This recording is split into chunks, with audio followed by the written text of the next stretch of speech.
نحمده ونصلي ونسلم على رسوله الكريم اما بعد فاعوذ باللہ من الشیطان الرجیم بسم اللہ الرحمن الرحیم۔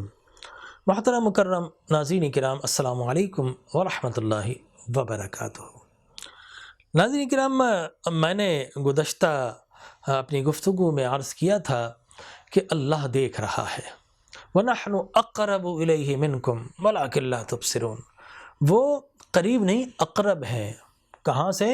ہماری یہ جو آرٹریز ہے نا، جس کو آپ شہرک کہتے ہیں، اللہ تبارک و تعالی ایشیاٹک آرٹریز سے بھی قریب ہے، اللہ تبارک و تعالی کیروٹڈ آرٹری سے بھی قریب ہے، لہٰذا وہ اتنا قریب ہے، کہا نہیں قریب نہیں اقرب ہوں۔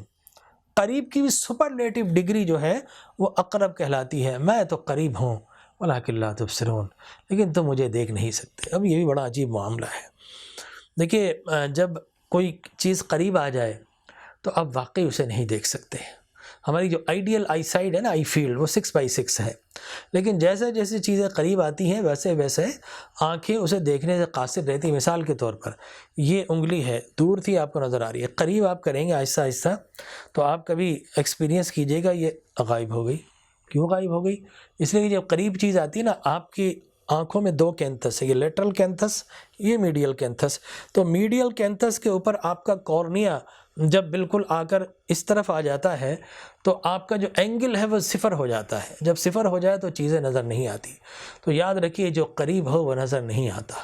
اب قریب کو دیکھنا چاہتے ہیں تو فرمایا الصلاۃ معراج المومنین، نماز مومنین کی معراج ہے، نماز میں جائیے، اللہ آپ کو اوج و کمال بھی عطا فرمائے گا، اپنی معرفت کی لذتی بھی عطا فرمائے گا۔ تو ایک نماز کو آئینہ بنا لیجیے۔ جس طرح قریب کی بات کرتے ہوئے ناک قریب نظر نہیں آتی، یہ آنکھ قریب ہے، دکھاتی ہے، لیکن کنکر پڑ جائے تو محسوس تو کرواتی ہے، دکھاتی نہیں۔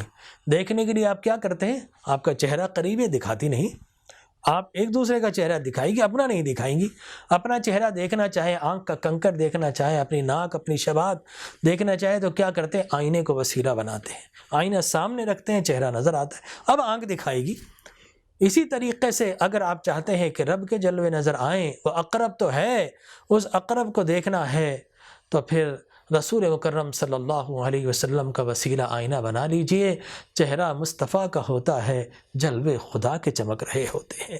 تو یقینی طور پر یہی ایک سہارا ہے جو اللہ نے ہمیں عطا فرمایا۔ لہٰذا رب اقرب ہے، قریب ہے، اور قریب نظر نہیں آتا۔ اس کو دیکھنے کے کچھ پیمانے، اسے محسوس کیجئے۔ یقینی طور پر اللہ تبارک و تعالیٰ قریب ہے، اور جب اس کے قرب کا احساس ہر وقت آپ کو رہے گا تو یقین جانیے آپ بے شمار برائیوں سے بھی بچ جائیں گے، اور آپ کے اعضاء، آپ کے آرگنس، آپ کی ظاہر، آپ کا باطن، آپ کا قلب، آپ کا قالب، آپ کی نیت، حضور یہ قلب، سب کچھ بدل جائے گا، گویا دنیا بدل جائے۔ اگر آپ رب کے قرب کو محسوس کرنا شروع ہو جائیں تو آپ کے اندر کیا کیا تبدیلی آ سکتی ہے۔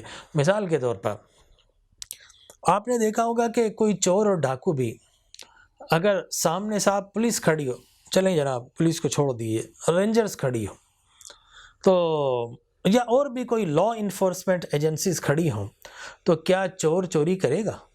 ڈاکو ڈاکہ ڈالے گا؟ نہیں صاحب، وہ کہے گا جناب یہ پکڑ لیں گے۔ چلیں صاحب، میں اپنے پاکستان کی پولیس کی بات نہیں کرتا، باہر کی پولیس کی بات کر لیجیے۔ کوئی چوری نہیں کرے گا کہ سامنے پولیس کھڑی ہے، مجھے پکڑ لے گی۔ تو کیوں؟ اس لیے کہ وہ دیکھ رہی ہے، پولیس والے دیکھ رہے ہیں، میں چوری کروں گا پکڑا جاؤں گا۔ تو جب پولیس والے دیکھ رہے ہیں تو اس کے خوف سے چور نے چوری کرنا چھوڑ دی، ڈاکو نے ڈاکہ ڈالنا چھوڑ دیا، نہیں دیکھ رہے ہیں۔ تو ایک لمحے کے لیے یہی احساس ہمارے شعور میں آ جائے کہ رب دیکھ رہا ہے، تو کیا آپ برائی کریں گے؟ کیا آپ بے حیائی کریں گے؟ کیا ہم ظلم کریں گے؟ کیا ہم غیبت کریں گے؟ کیا ہم جھوٹ بولیں گے؟ کیا ہم کسی کو زد و کوب کریں گے؟ کیا خواتین کے حقوق تلف کریں گے؟ کیا ہم اپنے گھر کے اندر اپنے ماں باپ کے حقوق صحیح ادا نہیں کریں گے؟ کریں گے۔ کیوں؟ اس لیے کہ رب دیکھ رہا ہے۔ جب ایک پولیس والے کی وجہ سے چور چوری چھوڑ دیتا ہے تو کیا ہم رب کی وجہ سے کہ وہ دیکھ رہا ہے اپنی برائیاں نہیں چھوڑ سکتے؟ تو مان لیجیے کہ شاید ہمارا ایمان ابھی اس مقام پر نہیں پہنچا کہ ہم نے چور کو تو مان لیا کہ چوری چھوڑ دے گا، اس لیے کہ سامنے پکڑنے والے موجود ہیں، وہ دیکھ رہے ہیں۔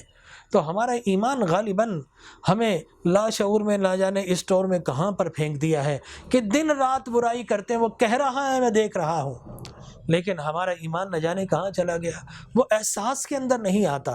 تو رمضان ہمیں لاشعوری جو ایمان ہے اسے شعور میں لاتا ہے، 3 چیزوں سے: روزے کی حالت میں کھاتے نہیں، پیتے نہیں، حقوق ازواج کی طرف نہیں جاتے کہ رب دیکھ رہا ہے۔